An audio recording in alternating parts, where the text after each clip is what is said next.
Hello students, welcome to my class. आज की class में हम डिस्कस करने जा रहे हैं आपका paper 4 rural society in India, Bharat में ग्रामीण समाज। आज हम इस पेपर के सिलेबस की चर्चा आप लोगों के साथ करेंगे। मैं Anupama Saha, associate professor sociology, government college Sirohi, Rajasthan. जैसा कि आप लोग देख पा रहे हैं अपने स्क्रीन्स पर, rural society in India 4684C, ये इसका कोड है। 100 नंबर का ये प्रश्न पत्र होगा और जैसा कि आपको पता ही है 5 यूनिट्स में ये हमारा सिलेबस डिवाइडेड है और हर यूनिट में से आपसे सवाल पूछे जाएंगे। तो हम एक एक करके हर यूनिट को देखेंगे और ये जानेंगे कि हर यूनिट में हमें क्या पढ़ना है। सबसे पहले हम देखेंगे इकाई 1, unit A, rural society in India as agrarian and peasant social structure. तो आप सभी जानते हैं कि भारत में जो अधिकांश जनसंख्या है, लगभग 70% जनसंख्या भारत की गांवों में निवास करती है और कृषि पर आधारित है। कृषि हमारा मुख्य व्यवसाय है और इसलिए जब कभी भी ग्रामीण समुदाय की बात होगी तो हम कृषि और कृषक की बात अवश्य करेंगे। तो जैसा कि आप देख पा रहे हैं आपके स्क्रीन्स पर, rural society in India as agrarian and peasant social structure.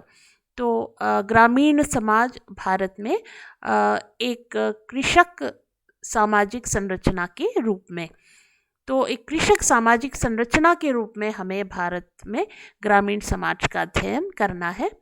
Basic characteristics of peasant and agrarian society, जो कृषक समाज है उसकी आधारभूत विशेषताएं। तो इकाई 1 में हमको 2 चीज़ें पढ़नी है। एक तो कृषक सामाजिक व्यवस्था के रूप में हमें भारत में ग्रामीण समाज का अध्ययन करना है और साथ ही एक कृषक समाज के रूप में उसकी क्या क्या विशेषताएं हैं उसका हमें इस इकाई में अध्ययन करना है। फिर यूनिट बी इकाई 2 में हमें जो सामाजिक संरचना है, ग्रामीण सामाजिक संरचना है, उसके जो महत्वपूर्ण अंग हैं, भाग हैं, तत्व हैं, उनके बारे में विस्तार से अध्ययन करना है।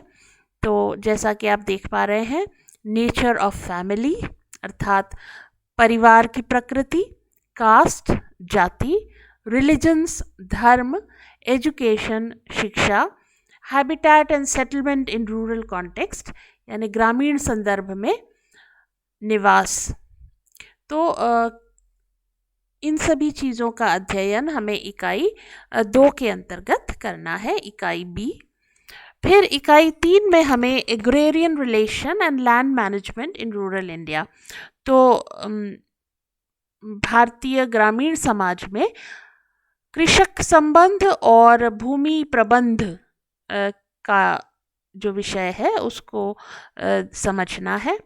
और agrarian leadership and agrarian unrest in India, जो समस्याएं हैं हमारे ग्रामीण समाज में, जो अनरेस्ट है, जो असंतोष है, विभिन्न मुद्दों को लेकर के जो डिस्ट्रेस हम देख रहे हैं हमारे ग्रामीण समाज में, उसको लेकर के हमें अध्ययन करना है। तो एग्रेरियन लीडरशिप अर्थात कृषक नेतृत्व और कृषक असंतोष, भारत में कृषक नेतृत्व और कृषक असंतोष, इसके बारे में हमें विस्तार से अध्ययन करना है। फिर इकाई 4 के अंतर्गत जो समस्याएं हैं हमारे कृषक समाज की, उनके बारे में हमें विस्तार से अध्ययन करना है, जिसमें जो प्रमुख समस्याएं हैं वो हैं रूरल पॉवर्टी यानी ग्रामीण निर्धनता, एमिग्रेशन यानी पलायन, एक स्थान से दूसरे स्थान की ओर गमन, प्राय ग्राम से शहरों की ओर जो गमन होता है उसका हमें अध्ययन करना है। और इनडेप्टनेस यानी ऋणग्रस्तता, ये एक बहुत बड़ी समस्या है किसानों के साथ, कि वो अपनी फसल ख़राब हो जाने के कारण या गरीबी के कारण अक्सर उन्हें ऋण लेना पड़ता है और वह ऋण चुका नहीं पाते पर्याप्त आय न होने के कारण, और इस कारण ऋणग्रस्त हो जाते हैं। तो ये एक बहुत बड़ी समस्या हमारे ग्रामीण समाज में देखने को मिलती है। तो इन सारी समस्याओं के बारे में हम अध्ययन करेंगे। इसके अलावा planned change for rural society. अब ग्रामीण समाज में परिवर्तन लाने की बहुत सी कोशिशें रही हैं और ग्रामीण विकास तो हमारी विकास योजनाओं के केंद्र में हमेशा से रहा है। तो क्या क्या प्रोग्राम्स या योजनाएं या कार्यनीतियां बनाई गई हैं, उनके बारे में हमें थोड़ा सा इस यूनिट में देखना होगा। Planned change for rural society अर्थात ग्रामीण समाज के लिए नियोजित परिवर्तन। नियोजित परिवर्तन अर्थात योजना बना करके जो बदलाव लाए जाते हैं उसको हम प्लान्ड चेंज कहते हैं। तो ग्रामीण समाज के लिए नियोजित परिवर्तन, पंचायती राज, लोकल सेल्फ गवर्नमेंट यानी स्थानीय स्वशासन एंड कम्युनिटी डेवलपमेंट प्रोग्राम्स, सामुदायिक विकास योजनाएं या सामुदायिक विकास कार्यक्रम, एंड रूरल डेवलपमेंट स्ट्रैटेजीज, ग्रामीण विकास कार्यनीतियाँ या योजनाएं। उसके बाद इकाई 5 के अंदर हम देखेंगे major agrarian movements in India, a critical analysis. तो इसके अंतर्गत हम उन सभी महत्वपूर्ण कृषक आंदोलनों की एक समीक्षा करेंगे, एक आलोचनात्मक विश्लेषण करेंगे जो भारत में अब तक हुए हैं। तो भारत में प्रमुख कृषक आंदोलन, एक आलोचनात्मक विश्लेषण, तो ये काम हमें करना है इस यूनिट में। दूसरा ग्रीन रेवोल्यूशन, हरित क्रांति। आप सभी ने हरित क्रांति के बारे में पहले भी पढ़ा होगा, सुना होगा, जाना होगा। ये वो क्रांति थी जिसके परिणाम स्वरूप भारत अन्न के मामले में आत्मनिर्भर हुआ और इस क्रांति के माध्यम से कृषि के क्षेत्र में अनेक तरह के सुधार किए गए, अनेक तरह के बदलाव किए गए, नई तरह की टेक्नोलॉजी का प्रयोग किया गया और इस प्रकार भारत को अन्न के मामले में विशेष रूप से आत्मनिर्भर करने की कोशिश की गई। और इसलिए ग्रीन रेवोल्यूशन जो है वो एक लैंडमार्क रेवोल्यूशन है कृषि के क्षेत्र में। उसके अलावा new strategy for agricultural development यानी कृषि विकास की जो नई कार्यनीतियां हैं, नई योजनाएं हैं, उनके बारे में भी हमें पढ़ना होगा। और उसके बाद में जो अंतिम टॉपिक इस यूनिट आपके सिलेबस में है वह है globalisation and its impact on rural society, अर्थात वैश्वीकरण और उसका ग्रामीण समाज पर प्रभाव।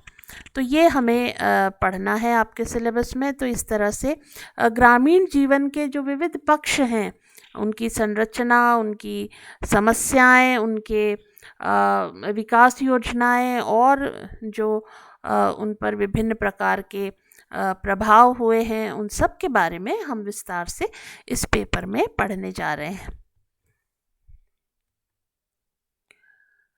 अब कुछ महत्वपूर्ण किताबें आप नोट कर लें जो आपके सिलेबस में भी प्रिस्क्राइब्ड हैं। ये किताबें हैं, पहली किताब है जी.के. अग्रवाल की ग्रामीण समाजशास्त्र।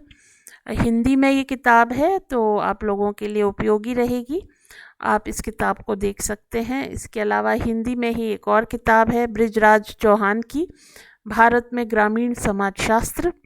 ये भी बहुत ही अच्छी किताब है, आप चाहें तो इसको भी कंसल्ट कर सकते हैं।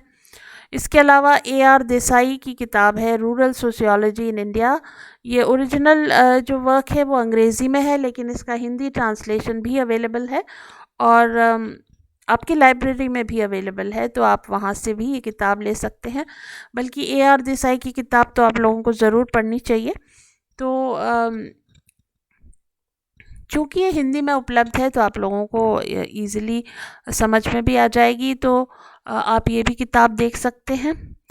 इसके अलावा कुछ अन्य किताबें हैं जो अंग्रेज़ी में हैं जिन्हें आप देख सकते हैं। और इन सब किताबों के अलावा और भी बहुत सी किताबें हैं ग्रामीण समाज शास्त्र पर, जो आपकी लाइब्रेरी में उपलब्ध हैं, तो आप वहाँ से देख करके अपने नोट्स बना सकते हैं। तो